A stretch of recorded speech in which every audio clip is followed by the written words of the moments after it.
ભરૂચમાં યુવા વર્ગમાં ટ્રાફિક નિયમો પ્રત્યે જાગૃતિ ફેલાવવાના હેતુથી KG polytechnic science and humanities વિભાગ દ્વારા ભરૂચ જિલ્લા પોલીસના સહયોગથી એક દિવસીય માર્ગ સુરક્ષા જાગૃતિ સેમિનારનું આયોજન કરવામાં આવ્યું હતું.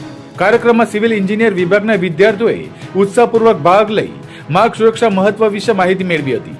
સેમિનારમાં ભરૂચ જિલ્લા પોલીસના પીએસઆઈ આર ગોહિલ, તેમની ટીમ સહિત ટ્રાફિક બ્રિગેડના સભ્યો વિશેષ ઉપસ્થિત રહ્યા હતા. પોલીસ અધિકારીઓએ વિદ્યાર્થીઓને ટ્રાફિક નિયમોનું કડક પાલન કરવાની અપીલ કરી હતી.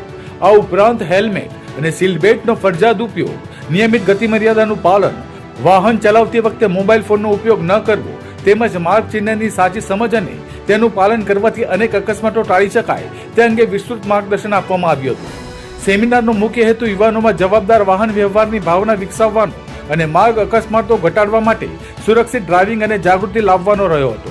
પોલીસ મહાનિરીક્ષક શ્રી સંદીપસિંહ સાહેબ વડોદરા વિભાગ વડોદરા, પોલીસ અધિક્ષક શ્રી અક્ષયરાજ સાહેબ તથા પોલીસ ડીવાયએસપી સાહેબ શ્રી સી.કે. પટેલ સાહેબના માર્ગદર્શન હેઠળ તેમજ ભરૂચ જિલ્લા police inspector traffic police inspector MP વાળા સાહેબ નાવ દ્વારા અમને માર્ગદર્શન આપવામાં આવેલ. જે અનુસંધાને આજરોજ અત્રે પોલિટેકનિક કોલેજ ખાતે માર્ગ સુરક્ષા સલામત અનુસંધાને હેલ્મેટ પહેરવો, ટ્રાફિકના નિયમોનું પાલન કરવું, સીટ બેલ્ટ પહેરવો જે અંગે વિસ્તૃત ચર્ચા કરીને માર્ગદર્શન આપવામાં આવ્યું. જે બાબતે તમામ શાળા સંચાલકો તથા વિદ્યાર્થી મિત્રોનો ખૂબ ખૂબ આભાર વ્યક્ત કરું છું.